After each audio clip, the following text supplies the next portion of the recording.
You're listening to Ka-Pow, the pop culture podcast. Comics, television, movies, and more. If it impacts fan culture, we have something to say about it. And now, your hosts, Jordan, Cliff, and Seth.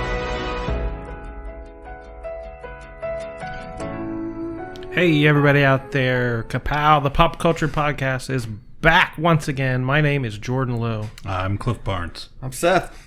What's going on? Banging the pulled table. my chair up to the table. Boom. It's serious. Tuck in, man. We got a meal. That's right. Probably just So we're going to tell you busted. about another podcast to listen to. Don't listen to this Well, wait a minute. What did you just say a minute ago, Cliff? I was good. Well, actually, what I was just going to say is we probably just busted out a window at Justin Lowe's car. All right. Boom. This weekend marked. I didn't even realize we've been at this 3 years. This podcast, as we're recording right now, as of tomorrow, is 3 years old. Wow. Gosh. We're going to be sending it off to preschool pretty soon. We've got all our teeth. Yeah. Our baby teeth.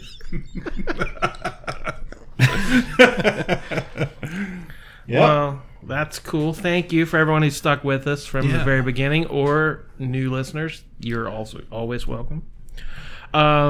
Just beginning their podcast journey is a pal of mine I've known for a long time, since he was a very young man, Mr. Reese.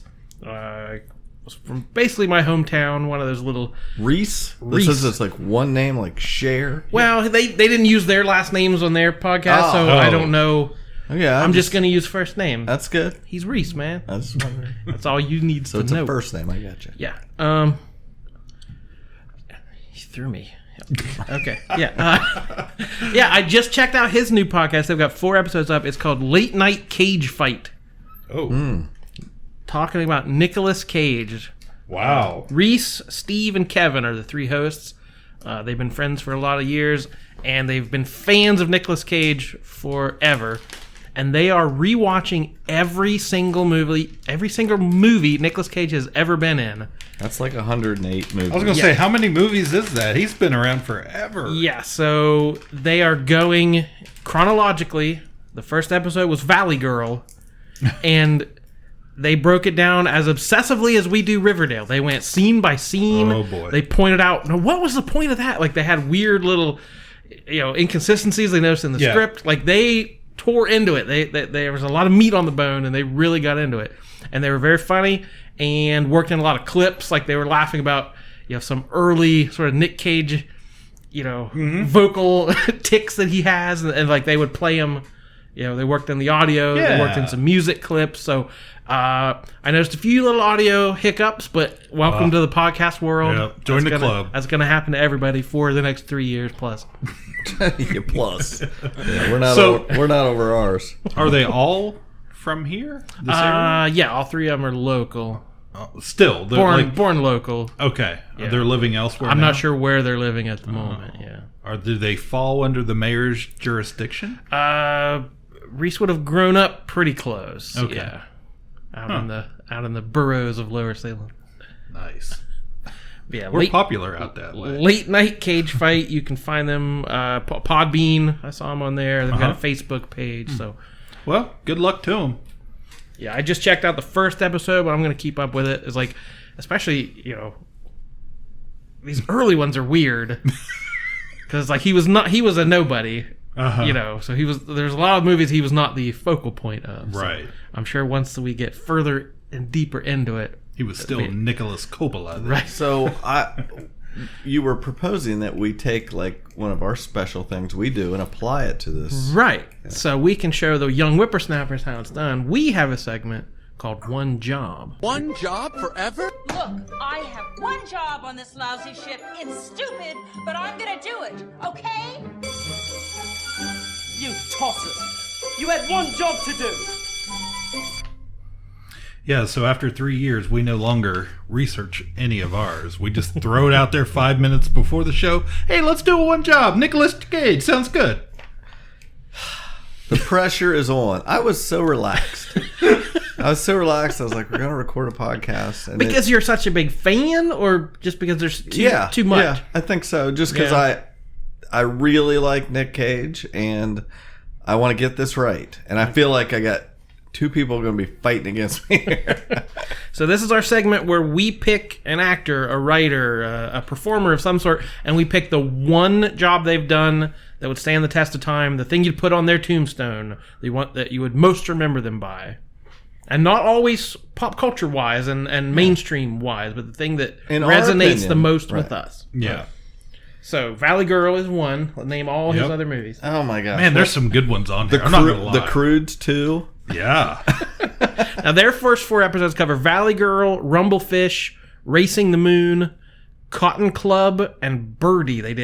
I've never heard of Birdie. I just recently heard of Birdie, and it's an mid-80s movie that I think, I want to say Matthew Modine is in it, and it's supposed to be pretty good, actually. So I'm going to have to catch up with that sometime. So it's probably not going to hit the tombstone. Gosh, I totally forgot he was Ghost Rider.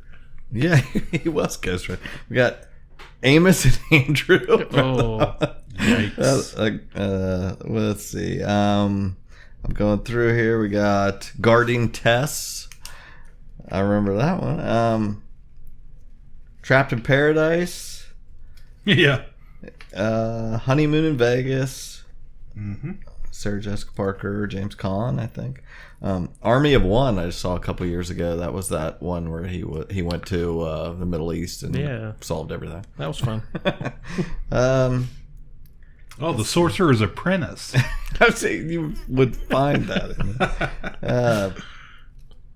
Let's see. It Could Happen to You with Bridget Fonda and is it Rosie Perez in that? That's it. Yeah, that's a good one. He I like that movie. Or something. Yeah, I like that fun movie. One. Yeah, Valley Girl. Red Rock West.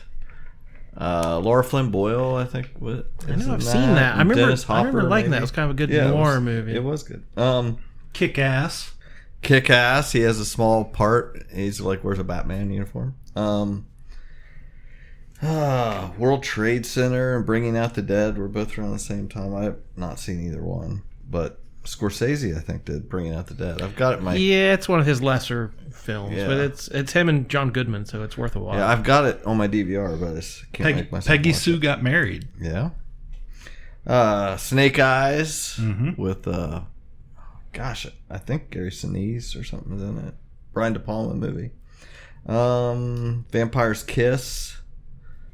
That's a well known. Let's see. Drive Angry with Amber Heard. Next, Jessica Biel, I think, is in that. I like that. That was like I want to say it was a little time travel-y, but I can't remember exactly. I don't have any contenders yet, guys. Moonstruck. Moonstruck is great. Yeah, Moonstruck's a great stuff there. Yep. Family Man. Great Christmas movie. I already wrote it down. Yeah, I really like that. I recorded it on my DVR again just a few weeks ago to watch. I was like, I don't know why I've seen it 100 times, but it's like I just like it. I like Tay Leone and him together. We have The Weatherman. Have you guys seen The Weatherman? I don't remember that one. There's another man I remember. The Wicker Man. The Wicker Man. That's true. That's true. The Wicker Man. No, don't move it! Ah! What is it? What is it? What is it? What is it? What is it? Oh, no, not the bees! Not the bees! Ah! Open my eyes! Eyes! The Weatherman. You got 100% chance of bees. Weatherman's Gore Verbinski. And it's got some good stuff in it. Mike Cocaine is in it, and I'll send you a clip for that. Seriously, what if I remembered the tartar sauce? Would things be different? Would Robert die not thinking I'm a jerk off? Jerk. Don't forget the tartar sauce. Call the order in, Irene, and quit busting my you-know-what, okay?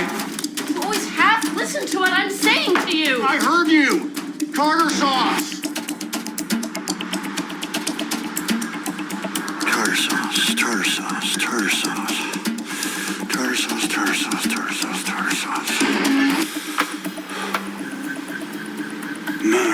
like to put my face in there. Right in there. Tartar sauce. My hips are cold. Tartar sauce. That's when you know it's cold. Let's see. Matchstick Men. Mm-hmm.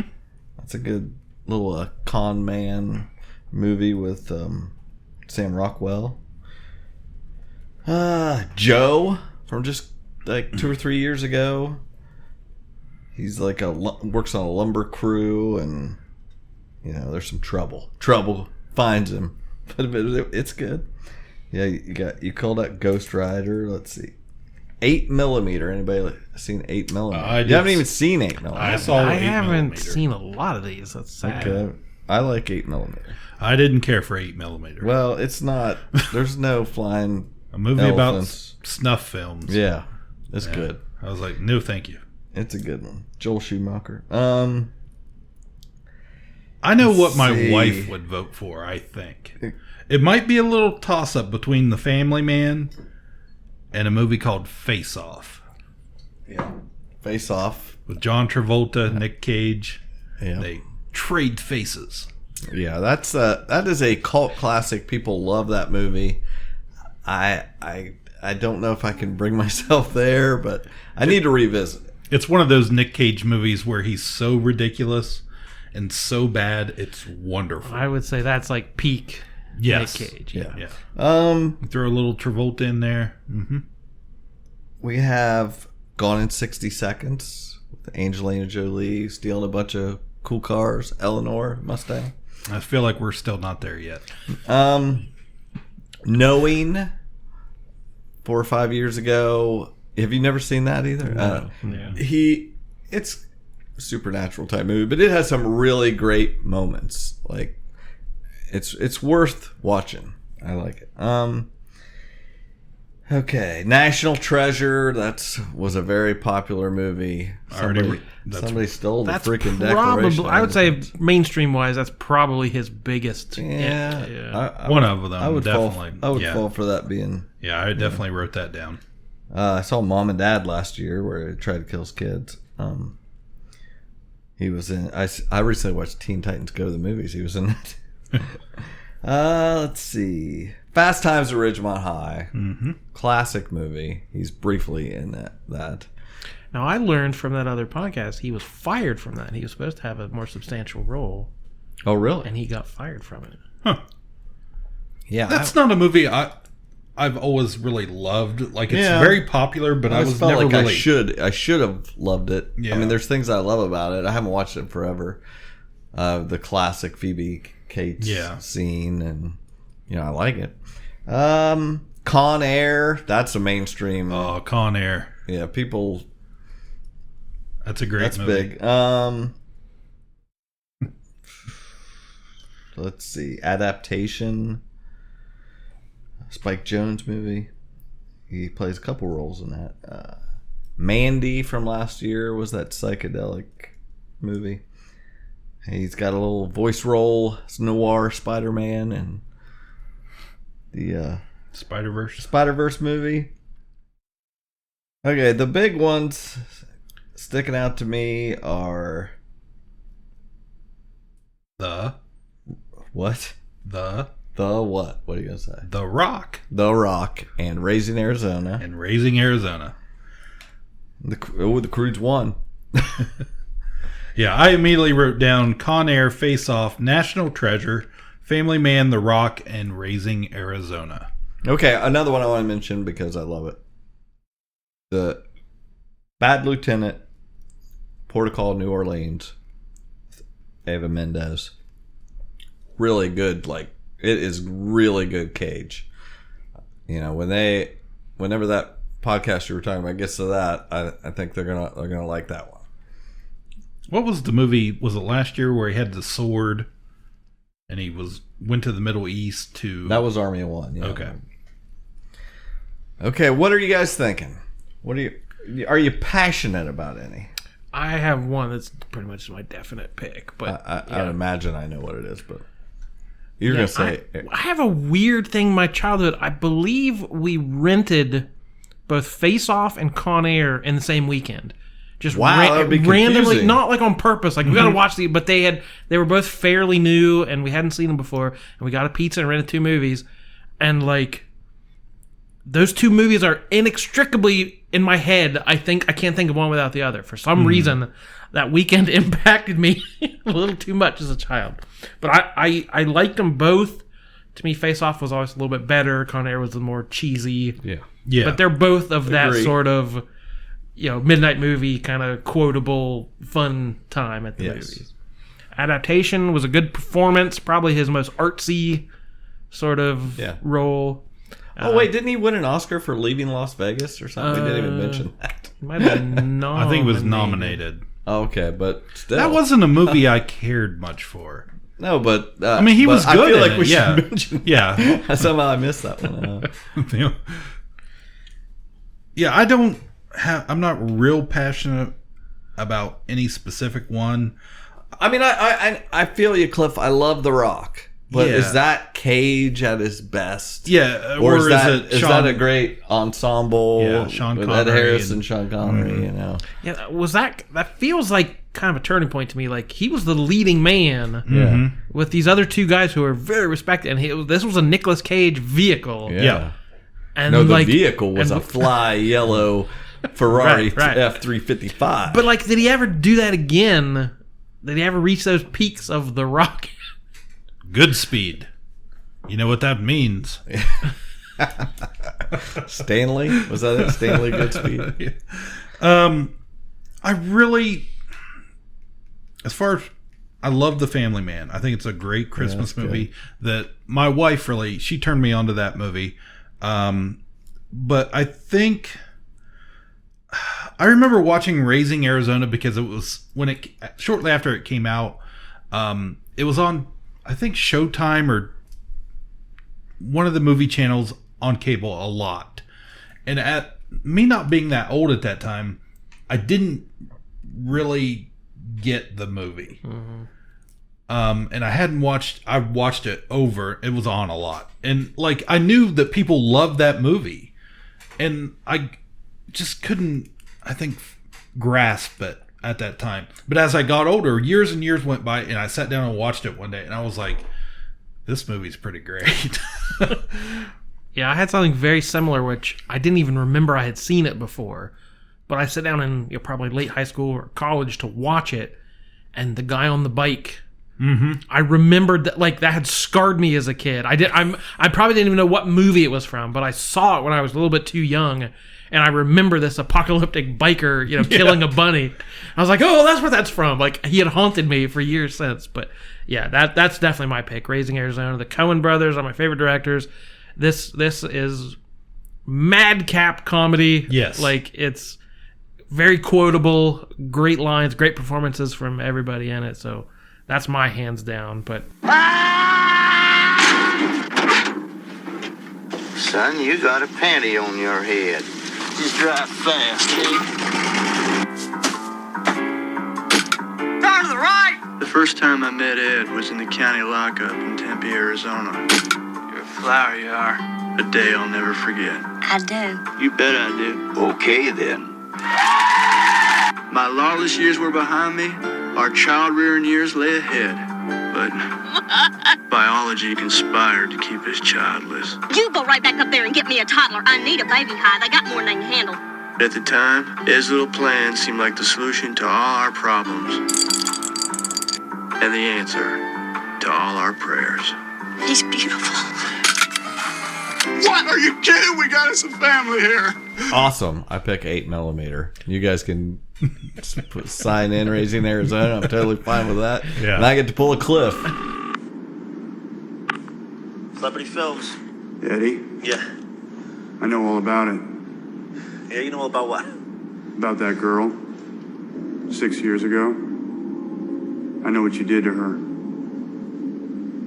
Who is this? You murdered her. You and your friends. I don't know what the you're talking about. You killed her on film. And now you're all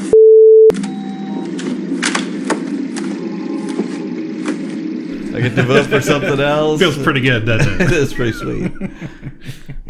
Yeah. If it's not Family Man, I think it's Raising Arizona. I really do. Yeah, any of the Face Off, Con Air, The Rock, those are all fine picks. Yeah, go out and watch them. I would not argue any of those. Yeah, but my personal they're all pick, great. Yeah, and National Treasure was a huge hit for him. Yeah, I liked it. I like that stuff. Yeah. So I think we did it. Yeah. In the annals of Ka-Pow history, the only movie that matters that Nick Cage ever made other than 8mm is Raising Arizona. I've been taking these Huggies and whatever cash you got. Forget all the rest. They never happened. That takes a lot of pressure off when we do John Goodman. Yes. This movie already exists. We don't have to save it. So it's totally going to be like The Hangover 3, right? John Roseanne. Goodman. Yeah. All right, guys. Not too bad. So next we're going to movies. Save Martha! Puny God. I'm just a kid from Brooklyn. I'm Batman. Kneel before Zod! On the roof! Said it yourself, bitch. We're the Guardians of the Galaxy. So what's it gonna be, huh? Long sullen silence? Or mean comment? Go on. You got me in a box here. So March 20th, it became official. It's a done deal. The Disney Fox buyout is complete. Not that anything happened immediately. I didn't hear any not yet announcements made or anything. Yeah, nothing major. I had a bold prediction, but I'm going to save it. I was telling you guys about. Yeah, because it's probably smart not to tell anyone your prediction ahead of time. Right. That way, in case you're wrong. Exactly. Good. That's how we do it. Did you guys read about this week? Kevin Feige wants how many MCU films are there now? 21 films. He would like them to be referred to as the Infinity Saga, from Iron Man to Endgame.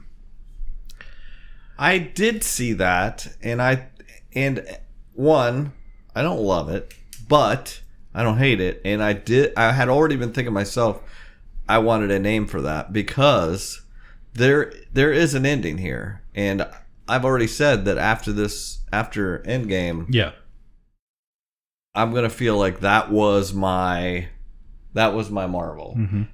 I'll still go, but I feel like just not that what they do in the future, I'm saying is already going to be bad or lesser, but they just did it so perfect with the casting and everything, and it happens to be the characters I loved and grew up on, that whatever they do after that is going to feel like something different, second level. I think also my big thing, I was thinking about this, I think this is actually doing it that way creates an opportunity for Marvel in with their movies, because here's their chance where they can do one-shot movies that are just fun, or they can do an Elseworlds story, or just, it doesn't all have to be that's connected. What DC should be doing. Right. Honestly, if we can take on that kind of stuff. But I mean, this could be their opportunity to everybody that is going right now through film fatigue. Yeah. They're not getting all hyped up anymore. They're still going to go see it. They've got that What If series they're working on, Yeah. So I mean, I think they're, instead of maybe, and they could still do it. They could still do a new story with Fantastic Four and X-Men or whatever they want to, and connect it. But here's their real chance to take some odd stories. They're talking about I can't think, the Eternals. They're going to do an Eternals movie. Yeah, didn't somebody say Angelina Jolie is in talks? In talks to do that, yeah. And I'm like, who are the Eternals? I had no idea, other than somebody said it was Jack Kirby, right, from way back in the day. Again, I'm like, what was it? What was it on the? What was the show that failed? The Inhumans. Yeah. These are the exact same thing. They are less well known than the Inhumans. Yeah, right. That's what I mean. would have told you that the Inhumans was going to fail, and it did. Yeah. And I feel like this is, I mean, they can make it work. But that's how we do predictions. We tell them half to work. Heck yeah. Go back. Let's go back and put that. But I also feel like a lot of people were saying that about Guardians.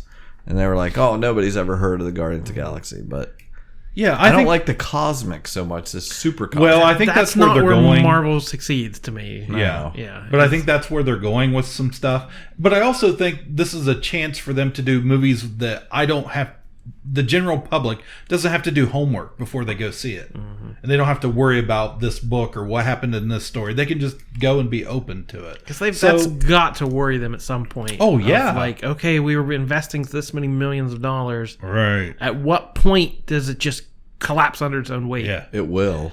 It will. Unless I think they have to do we something. know it will. Yeah. I hope I'm dead. But I think they have to do something different to freshen it up a little bit is the point. But yeah, I thought that was interesting. Yeah, I hadn't heard that. But I never liked the phase 1, phase 2 stuff. I never use those terms. If someone was like, now, actually, Iron Man 2 fits into this fit. Like, that meant nothing to me. So I don't mind you told kind me of to my face when I was telling you. But like to people who have to catalog everything and coordinate, and this one goes here and that one goes there. But like boomerang. So if you go back retroactively, that's a lot of comics do that. The comics just came out as single issues, but years later we call it the Great Darkness Saga, or we call it, and it comes up with a term. So it has to establish itself first, and then we give it a name. Like that, if he had come out with the first movie and said, "Here's what we're doing, everybody," the Infinity Saga. Yeah, see you in 10 years. No, that wouldn't work. Yeah. So I'm all in whatever they want to label it as, and make the big DVD box sets or whatever. That's fine. Yeah, I'll just set my other movies on top of that. We saw a movie. I saw Jordan Peele's Us. And it got very high praise, and your high praise got me to go see it.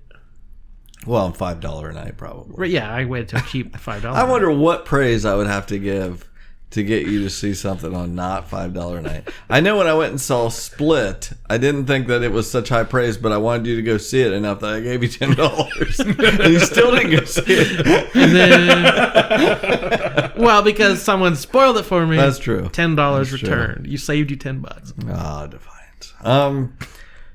Now I'll go to some like in-game. That weekend I'll be at a Comic-Con. And we're leaving Friday night, Gem City in Dayton. Are you going to see your first IMAX movie? Well, I don't know how I'm going to get that, because... Here's how it works. As soon as tickets go on sale, which will be very soon, I'm going to send you a message, and you're going to buy them for whatever freaking city you're in. And you go see it there in IMAX. You have got to see this in IMAX. Because I had, famously, we've talked about this before, but... I had never seen a movie in IMAX till I saw Infinity War. Mm-hmm. And it is really worth it. And I want that experience for you, Jordan. Thank you. I think the last IMAX movie I saw was actually the original Avengers. Wow. I've never seen one. Well, but my point was, I'm going to a Comic-Con the weekend Endgame comes out. And I have to see it before the Comic-Con starts. Or, because there's no way to make it through a weekend. Right. Mm-hmm. And not hear, see, and smell everything. Yes. Totally agree. We've got a mission. So, I'll let you know as soon as I know. So, if you're going to be up there like the night before, you will already have tickets. We're staying with my brother in Columbus, so he asked if we want tickets, but I don't know with work schedules and stuff how soon we'll be able to get to Columbus on Friday night. Figure that out. This is important. Comes around once every lifetime. I mean, seriously though, this is a once in a lifetime chance. This is the movie as far as I'm concerned, and it's rumored at 3 hours plus. Mm-hmm. So they gave a runtime. 3 hours 2 minutes. Yeah, I am so into that. Anybody crying about it, just don't come. All right, so that's our review of Us. Thanks. Yeah, that's great. You can tell we have a focus. No, I don't want to say anything about it. I don't want to spoil. Yeah, we can't talk about it. We talked about it to each other, but we even some of the actors, I don't want to say, oh, they were really creepy, because then there's a wait, why were they being creepy? Like, just anything we say about it will lessen your experience. So, highest recommendation. We can't talk about at least what was seen in the trailer or no? Well, I mean, yeah, feel free to. Jordan Peele. Jordan Peele. Yeah, what do you know? You haven't seen it, so what do you know? Cliff? Lupita Nyong'o. Yes, that's what I know. That's not. Well, then they are another family comes to their house, and it looks like them. So I was referring to that Lupita as Spicy Lupita. Spicy papitas.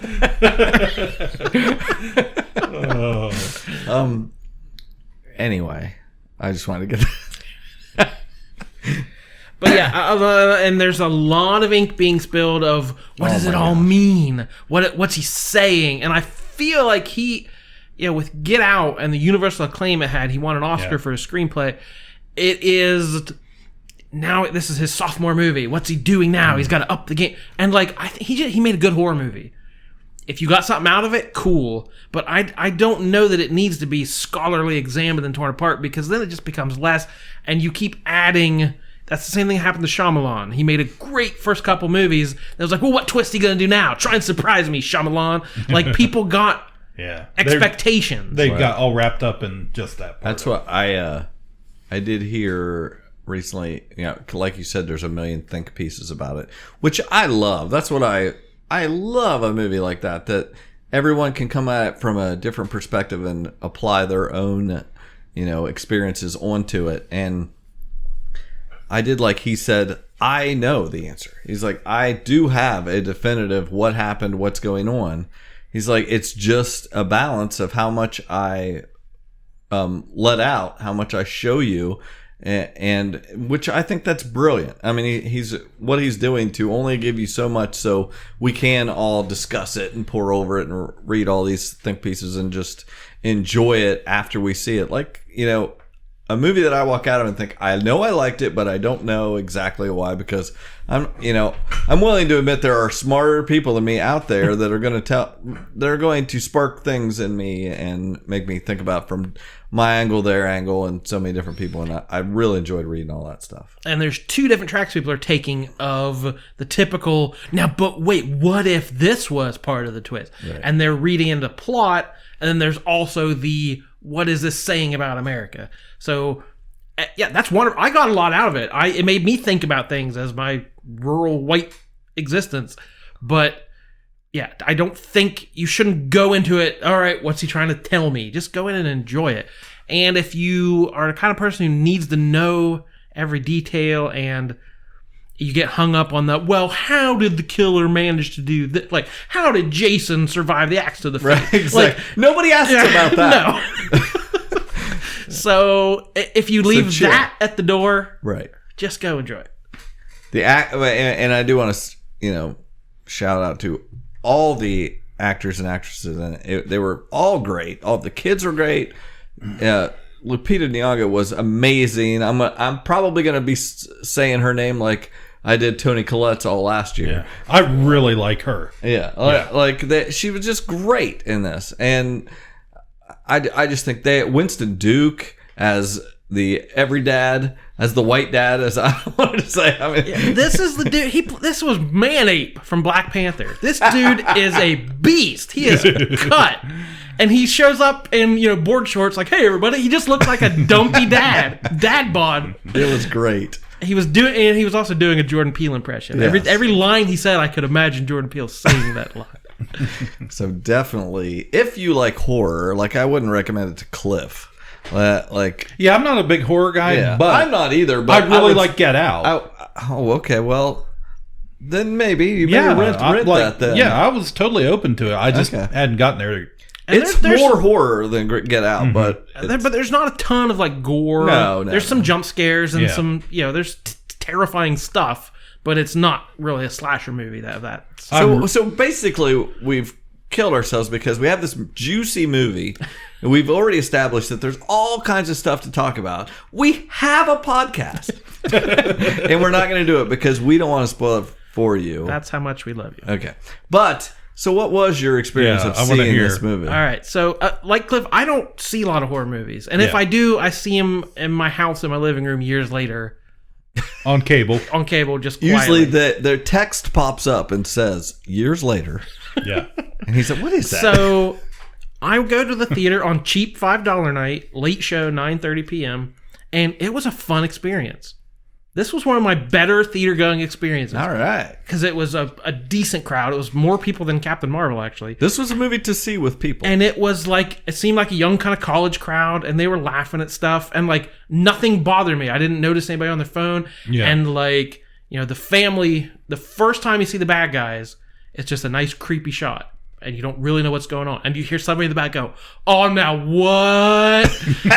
And then you, like, other creepy things would happen, like, oh, nuh-uh. So people were just having these visceral reactions, and people would laugh at that, and then they'd laugh at what's on the screen. So I really enjoyed myself at the theater.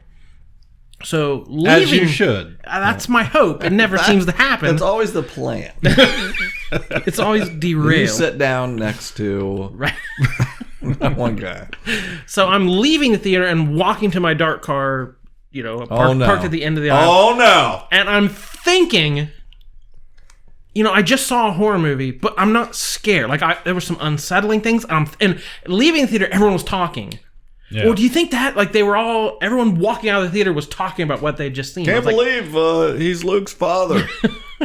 Telling all the other people. So as I'm walking to the car through a dark parking lot, I'm like, you know, I'm not scared of me opening the car and like my own doppelganger popping up. And like, that's not, like, I'm not scared of this movie, but I was moved and unsettled. You were saying that out loud, so it's kind of weird. But in my brain, I'm just thinking all this stuff, like how I'm not scared. Yeah. This is not this is the first time I've ever not been scared. Yeah. I'm soothed. So, but just me pondering the movie of what I just seen. Cut to 8 minutes later, pulling in my driveway. Oh, there's a guy with a bat. I get out of my car. My house is pitch black. There's no lights on anywhere. Almost like you'd sabotage yourself. And my neighbor has a bunch of junk in her yard, like those little solar lights you spike into the ground. So there's a little bit of light coming off those. She has the flags you hang up with different seasons. Yeah. She's got plants. I don't know. It was dark. Oh, come on. But she just has a bunch of junk in her yard. Yeah. So I'm walking up. I was like, there's something standing in my yard. Oh, my God. You want to get crazy? Let's get crazy. I had to put my voice on. And I'm like, this all happens in the span of 1 second. So I'm expanding time here. He was running to his house. Something is standing in my yard. And I think, okay, the neighbor has a cat, and it occasionally will jump. You know, I'll go out in the dark, and I'll hear the cat run by. But I'm like, that was like the horror movie where the cat jumps out. Yeah, right. But it's like, this is way taller than a cat. Then you go in the house and get murdered. Yeah. Years later. Whatever this was taller than a cat, and it wasn't part of my neighbor's decorations. Okay. And I froze. Dog. I'm like, what is standing in my yard? And then it moved. I was like, what the? And it bolted. It was a deer. It was like 4 feet tall, and like it did that thing where a deer's back leg would like twitch before it bolts. So it was stock still in the dark, and then it twitched. Which these monsters in the movie move kind of weird. Yeah. So I don't know what, my soul left my body for a split second. There's never been a deer in my yard the entire time I've lived in this house, but it scared the bejesus out of me. Great. Me tough guy leaving the theater like, that's not a scary movie. Yeah. Had to change your pants when you got home. That's awesome. That's all part of the experience. Yep. Right. And then not sleeping for the next day. That's great. Now I'm freaked out. Oh, movies. And the deer used its hoof to go with scissors. So speaking of DC, we mentioned what's going on there. You had there was some big news this week. Somebody decided to start talking.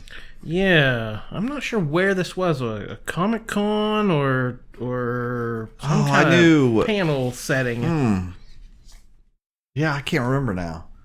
Zack Snyder he thinks it's your fault if you don't like the Batman kills people.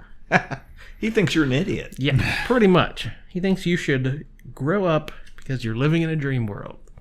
Oh, like Batman killed a guy. I'm like, fuck. Really? Like,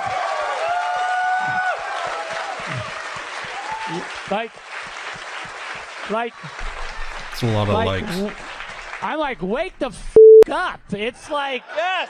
It's like, yes. That's all. So like, I guess that's what I'm saying about once you've lost your virginity to this movie, and then you come and say to me something about oh, my superhero wouldn't do that. I'm like, are you serious? I'm down the road on that. You know what I mean? So, and it's a cool point of view. Look, I'm 100% fine with it. It's a cool point of view to be like, my heroes are still innocent. My heroes didn't, lie to America. My heroes didn't, embezzle money from their corp. My heroes didn't commit any atrocities. I'm like, that's cool, but in dream world, okay? So this man was in charge of the DC universe for too long. What? This guy, all right? And we had our problems with these movies, as many people did. Batman killing people was probably far down on that list. Yeah. But this attitude of, you believe in something? How dumb are you? You have ideals for your heroes? Lame. What is that attitude? My heroes didn't commit any atrocities. What a Pollyanna you are. Use the word atrocities. Yeah. I couldn't fathom that. I was waiting for this. I expect a longer speech. Go on. I don't feel I need to defend it. This is a horrible take. It is. It's absolutely horrible. Because I, for one... I know you're... Yeah, come on. When I saw his version of Batman in that first movie, I was like, what the hell is this? This is not Batman. He doesn't brand people. He doesn't, pick up a gun and... Let's save that for Riverdale. That's right. But I get if his point is... Look, these are cartoon characters. These aren't for kids. We're doing something more mature. If that was his argument, we're taking him in a new direction. But his point is, you are the ones who are living in the past. I don't know. Maybe that is his point. I don't know. He's not delivering it well at all. Well, was it that he was trying to do a year one thing? Because originally... Batman there was some gunplay. It feels like there for a brief point in time, every DC movie was under his watch. Yeah. And they quickly failed.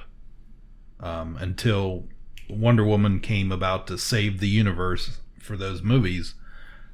Yeah, we were just going to get more and more of this crap. And I know...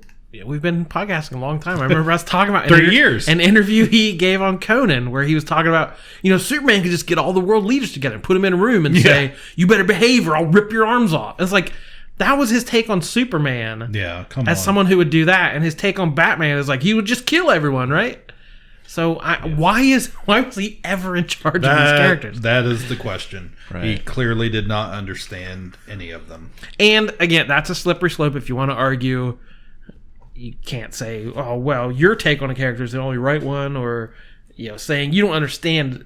I have a deeper appreciation of these characters. Yeah, you don't have to be a jerk about it. That's the thing. It's fine, do your thing, but leave everybody else alone. You're not the one voice. No. Ugh. Yeah, not everything is Watchmen. Watchmen was a reaction to heroes like Batman. Right. And I really liked that movie. I really enjoyed Watchmen. And so when they announced he was going to, do Superman and Batman, I was like, heck yeah. I love Watchmen. But yeah, it's a crappy take from about crappy movies, and let's move on. Yeah. All right, let's get to the pure form of the art. Well, there was a Star Wars poster. Oh, there was a what? A poster. Oh, the first You know what? Images we have officially gotten. You sent me that, and I really feel bad that I didn't pour over it. But I will say this: like, my first reaction was I was disappointed. It looked fake. It looked like it did look fake. I had to look and see what site you got it from. Yeah. To double check that you weren't hoodwinked. This was just a fan creation. Because I'm off Facebook right now in case everybody doesn't know. I'm out of the loop. Right, yeah. So I'm relying on Twitter, which... He still has ashes on his forehead. That's right. So I'm relying on Twitter, which, I mean, come on, it's Twitter. But I had to check through... Twitter's somewhere like, what the hell did I do? Well, there's just a lot of conflicting... But I had to run through several things to make sure I wasn't... a victim of a cruel joke here. Yeah, everybody on Facebook's been talking about how to mess you up. Hey guys, let's all get together. I'm running a very deep campaign. I have freaking patrons. But I saw that and I was disappointed because last year the poster was The Last Jedi. 2 years ago. Or whatever, and last movie and her holding up and just that it was great, perfect poster. I immediately made it my wallpaper, and it was my wallpaper I think until Spider-Verse, which is still my wallpaper. I'm like, I love that shot of something epic, and this is not it. This is a episode 1, 2, 3 poster. Yeah, it kind of is. It is. Yeah. Oh, it is. That's the first thing I thought was this is the Phantom Menace poster. Because if you took there's a alien guy next to Finn. Yeah, who the hell is that? I told you guys it looked like the alien from Mac and Me, just grown up. But you could easily slip a Jar Jar right in there. Nobody would have ever noticed the difference. I think Disney bought Mac and Me, so they probably own it. That could be the first crossover. Is that like Mac and Cheese, the Friends show? No. It was a movie from the 80s about this kid who was in a wheelchair. Yeah. And this goofy-looking, bald Have you seen alien. E.T.? I have seen E.T. You have seen Mac and Me. Okay. But, yeah, I mean, there's a lot of characters in this poster. It just seems so childish. And something about it, I don't know. We've got the Knights of Ren. And C-3PO for some reason has Chewbacca's bowcaster and bandolier, and that's pretty much the poster. So I don't know. Yeah, There's no character. It looked a little bit fan art. It looked a little bit like it did look. Yeah. What do you call it? Fan created. And there's no Carrie Fisher. So boo on you, Star Wars. Whoa, Cliff's never said that before. Yeah. Boo on you, Disney. Say it. Well, I didn't go that far. Yeah, I mean, well, now that I'm Googling and I'm seeing all these Star Wars posters coming up, these iconic, awesome posters, and that's why I was so disappointed because I'm looking at these gorgeous thing. Ugh. Yeah, I was not loving it, and I've only seen it that one time, and I didn't want to look at it again. I'm hoping that this. You know what really is all I could think about was when we did that poll saying what movie are you most looking forward to, and people really overwhelmingly picked Avengers Endgame, and that poster compared to this is ridiculous. It makes this look so bad, and I'm holding out hope.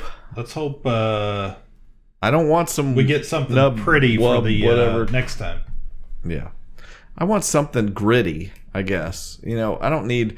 and by that I mean, with that Last Jedi poster, it was Rey holding up the lightsaber. I mean, it was iconic. Well... And not this Drew Struzan, everybody... Last Jedi, I think we got a little spoiled with the... I mean, it was so beautiful, that red and white contrast through the whole thing. It really stood out, so... All right, well, we won't cry about it too long. We love Star Wars, so...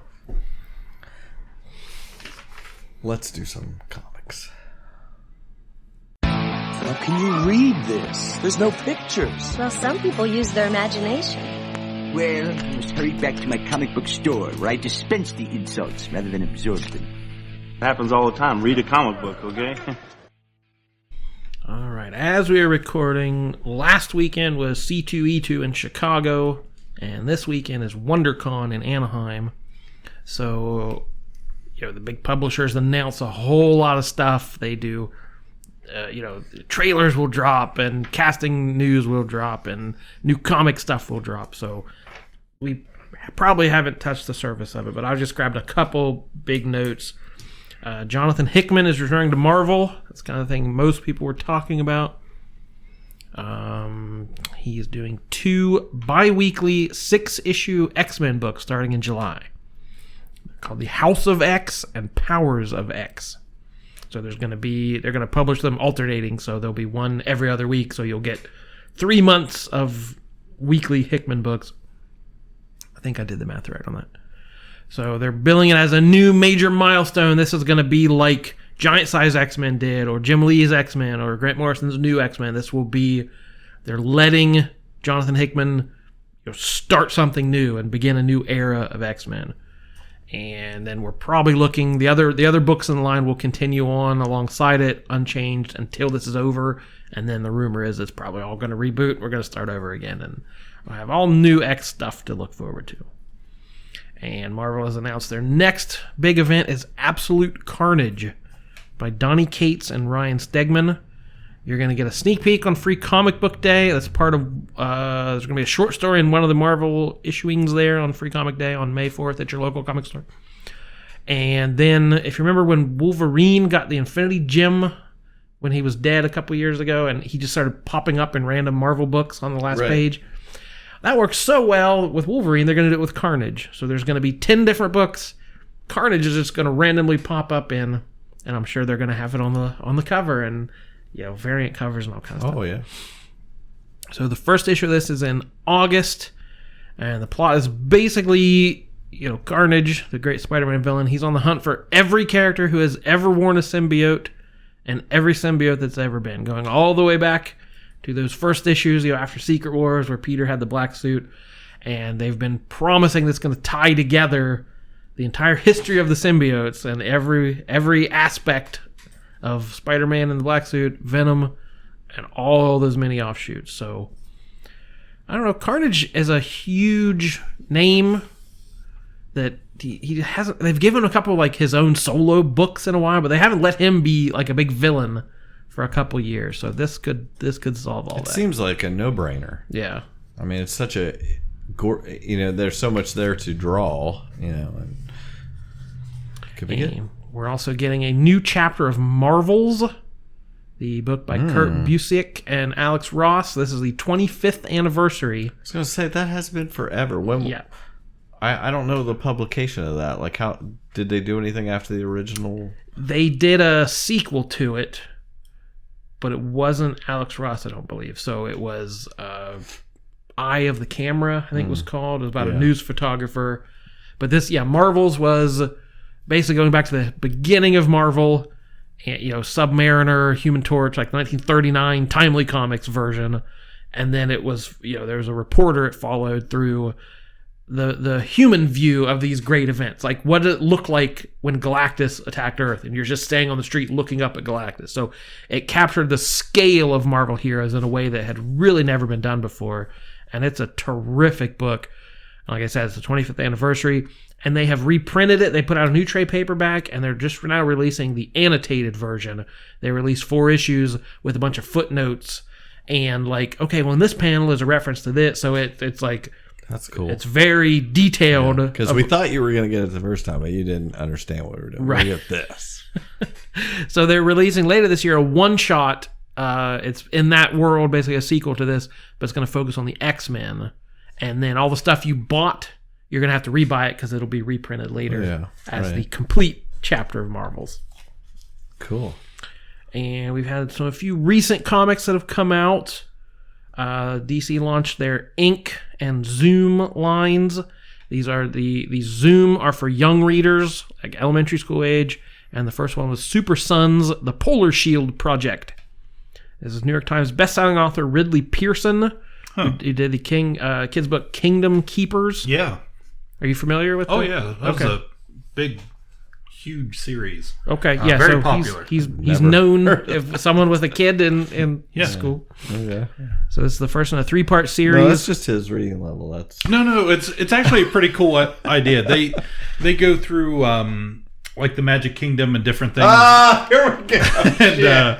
and quest and find and mysteries, and it's pretty neat. I thought it was But that's what DC's trying to do. They're bringing authors in who are popular in other formats, and because the young readers, those are the people buying the most books and the most graphic novels, and they're like, hey, these people have huge fan bases. Let's bring them over to our characters, and it's a cool initiative. So this is following the sons of Batman and Superman, for younger readers, and then for the middle grade readers, like junior high-ish, they have the Ink imprint, and their first book was Mara Tidebreaker. So this is Aquaman's wife-to-be as more of her young teen years. Another New York Times bestseller, Danielle Page. She did the series Dorothy Must Die. So this is Mara, kind of a teen angsty thing. In her origin, she was sent to the surface world to kill Aquaman. Yeah. Right? So this is her, does she follow her heart and defy her parents, and, just turning her into a teen heroine for that age. And I love this initiative. That's wonderful to take these characters kids know in formats kids already are familiar with. So go DC. Yeah. DC also released Dial H for Hero, bring back that Silver Age concept, 6-issue miniseries by Sam Humphries and Joe Quinones. The first issue was decent. It's a brand new character finds the hero dial, and when you dial it, you become you gain random superpowers for an hour. So there's limitless. I'm gonna need an example. This first issue, he became, it was like Monster Truck. He was like basically like a human transformer, and it looked like they drew it in like 90s style. Turbo Teen. It was huge and bombastic, crazy art style. Okay, I wasn't expecting that. It's a little bit similar to a book called Heroic 9.0 that never heard of. A New York Times bestselling author Jordan Lowe wrote. You have to find that at soprocomics.com. Yeah, please. Marvel launched a couple of Spider-Man books. They did City at War as a 6-issue miniseries set in the video game continuity.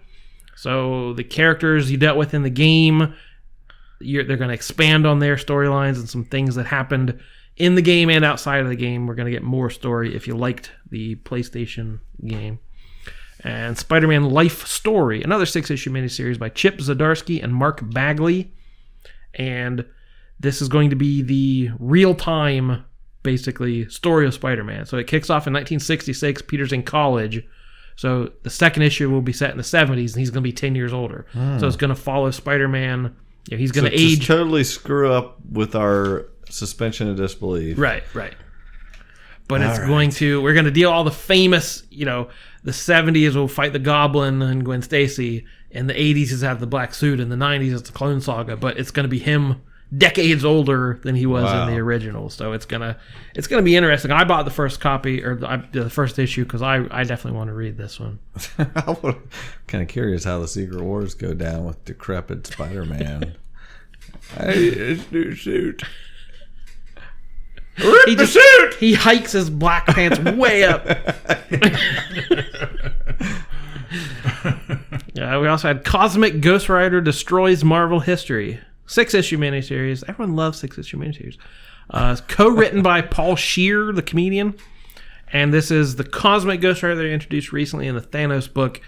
And it's Frank Castle, millennia from now, given the power cosmic and the Ghost Rider curse. He, in his most recent series, he got thrown back in time. Well, this miniseries, he's stuck in time. And so it's just him waiting out the Marvel history. We're going through Marvel history. So, and him trying not to interfere with the origin of the Fantastic Four and the important highlights of Marvel history. There's now this crazed, ultra powerful Ghost Rider on the peripherals. That's been fun so far. Cool. And there is a 5-issue miniseries. What? Darth Vader Dark Visions. Feels like they're holding out on us. I could have used 6 issues. This one is 5 different issues, 5 different creative teams, all basically Darth Vader's impact in the galaxy. So the first issue is about this weird dark planet that has been... They have to live underground because there's this giant monster that will just kill anyone. Darth Vader crash lands on the planet and kills the monster. So now it's like, our hero has saved us all. So it's them viewing him as this great conquering hero. And the second issue is about a pilot, an Imperial pilot. Yes. What's that thing called? The big ship? The real big one. TIE Fighter? No, the real Star Destroyer. A Star Destroyer pilot who was in a meeting one time where Vader choked everyone for failing him, and then he gained command later, and this rebel escapes his grasp, and he's like, failure is not an option. So it's just him like, we have to get this rebel. Like, but sir, we're being, we can't go to the asteroid field. He'll choke us. Yeah, and it's just him losing his mind. Right. He's so afraid of Darth Vader. And like, apology accepted, Captain Leader. We ain't found shit. So it's a Darth Vader miniseries that Vader's barely in, but it's basically what his presence does to the people in. When are the Star Wars books coming out, or have they yet? With the start featuring Black Spire, Outpost, and Batuu and all that. Yes, Galaxy's Edge. I believe it starts in April. Okay, I ordered it last month, so it's pretty soon. I mean, it's opening in California in May 31st. So there you go. Yeah, they're going to do a whole miniseries set in the new world we're learning about from Disney. And then the biggie of the week, probably the biggest of the year, Detective Comics number 1000. This is the 80th anniversary of Batman. So they did a 96-page book. They did variant covers from every decade. So they had one that looked like the 30s with 30s kind of trade dress, 40s, 50s, all the way up with different artists. Frank Miller did the one from the 80s. Who was Tim Sale did the one from the 90s. So kind of, of that style is the way they did it. And if Action Comics got here a few months back. So it was a very similar sort of thing, just different creative teams, kind of the best in the business. So Detective, we had a Scott Snyder and Greg Capullo reteam for a story about... This was the one I've been seeing the most talk about. There's kind of a team of heroes who are kind of recruiting Batman. And they've been kind of messing with him since his earliest cases. And they reveal who these were, and it's kind of a neat team up. And people are like, "Oh, these people need a book together. This would be so fun." So we'll see if anything comes of it, or if it's just a neat little one shot. Film director Kevin Smith did a story with Jim Lee. Paul Dini, who helped create the animated series, did a story with Dustin Nguyen. Warren Ellis, wonderful writer, and Becky Cloonan did a story. Denny O'Neil and Steve Epting did a story about Leslie Tompkins and Crime Alley, and sort of how she feels, like how she kind of pities Batman, and she saw the little boy who grew up damaged. Christopher Priest and Neil Adams did a story. Brian Michael Bendis and Alex Maleev did a story set way in the future. This might have been my favorite of the bunch. It was the Penguin coming to gloat to Batman that he knew his identity well before anyone else did, and saying how, I had the upper hand all these years, Batman. You live because of me, and nobody ever gets the upper hand on Batman. Jeff Johns and Kelly Jones did a story set in the future, so it's all the Bat family, and they've had kids, and that was kind of a fun one. James Tinian IV and Alvaro Martinez Bueno did a story focused more on Dick Grayson. Tom King and Tony Daniel did a story about the Bat family all getting together, all the extended. We had the Huntress, we had every Robin, all the family, and then the last one was Peter J. Tomasi and Doug Mankey introduced the Arkham Knight, who is the mysterious new vigilante. This is the only one that will continue on, so the story will pick up in 1001, and this is from the video game. I believe they've taken the name from it. I'm not sure what all they've taken. What, fill me in on? My son, though, I remember when Arkham Knight came out, I remember him playing it. There's a character called... Yeah, I played it. It's Batman. Spoiler. So yeah, I don't know if they revealed him in the game, but they're in the comic. We don't know who it is. So it's a new vigilante saying, "Oh, okay, maybe there's more to it." Yeah, the world, Gotham deserves better than Batman, and I'm going to take Batman out and do things better. I just want to point out that I went to the comic shop yesterday, and I did not get this spiel. But I was like, what's this 1,000? I feel like if you had said all that stuff, maybe I didn't have it written down. No. I'm always a little disappointed when I walk in and I don't hear this podcast playing in the background. Oh, I mute it immediately. Oh, yeah, it's always, now it's going to be the Reds. But no, I think this was a good issue. I enjoyed it. I think I liked Action better. Mm-hmm. And I'm much more a Batman guy than a Superman guy, but Action 1000, it was very good. That book, it was moving. It was like, what is the core of Superman? What does he mean to be a hero? And every issue just knocked it out of the park, or every short story knocked it out of the park. And this one, I think maybe my expectations were too high, because Action did this amazing deconstruction of Superman. Batman's going to be better. Yeah, Batman. Yeah. And I've read a ton of these, like the Batman Black and White. It was a bunch of the short stories by many of these same artists had a story in Batman Black and White.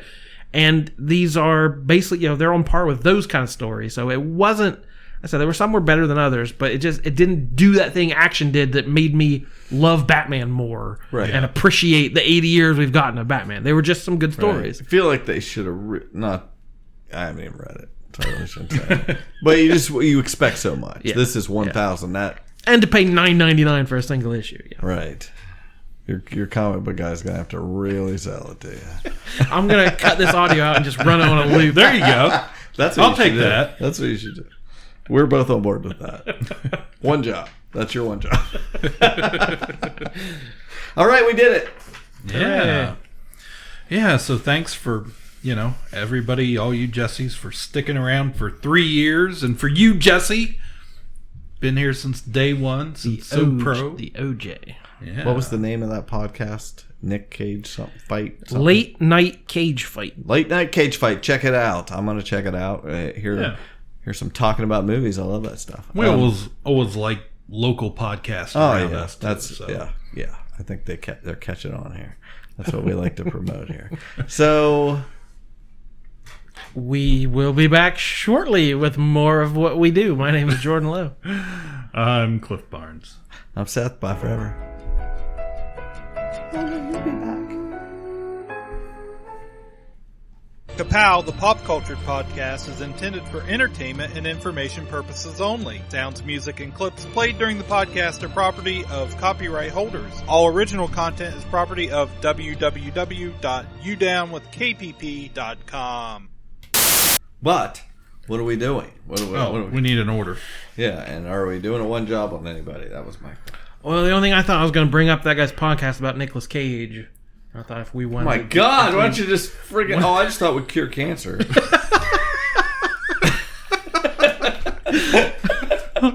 We do the things not because they are easy, but because they are hard. Jeez.